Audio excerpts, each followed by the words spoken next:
Recruit College was a really enjoyable time. It was a different place back then to what it is now.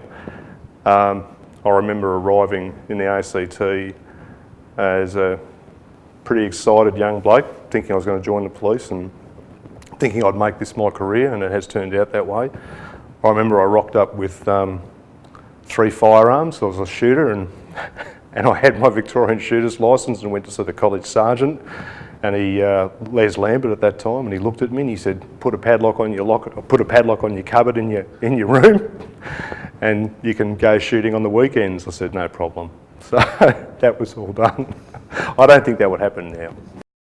It's the fitness with Alex Walensky, our runs, our push-ups, certainly the memories from the college with Dennis O'Mara, with our firearms. It was fantastic. He's still here, and he's a living legend, Dennis. And I remember his classic saying to people who had never handled firearms before, I was lucky that I had, but he used to say, "It's not a sausage," when they were holding the firearm. And it's not a pork chop or it's not a sausage, but it was quite funny.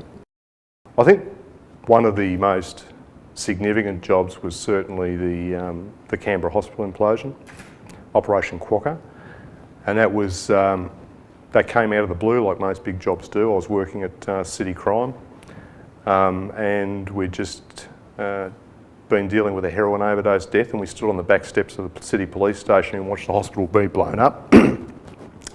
And we got in the car to go and continue on with our job, and then we got the call to go down to Lennox Gardens because obviously a young girl had been killed, and that kicked off quite an extensive investigation, obviously, that encompassed a lot of ACT policing resources, and certainly broadened my investigative horizons. A job that I did put a lot of effort into was Operation Downer, which was the murder of Joe Chinkway by his university girlfriend, Anu Singh.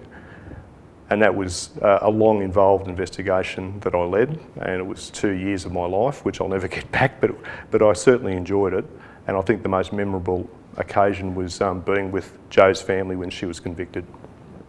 Certainly the technology has changed over the time with in-car computing, and when I first joined we were using typewriters, and that changed to star writers and then to MNIFTY and COPS, and now it's obviously progressed into Promise and will be progressing further, but in essence the job hasn't changed. It's still about people, and it's still about building relationships both upwards and downwards, and policing's still the same as it has been for hundreds of years. It's just our tools have changed and making the job, for want of a better word, better.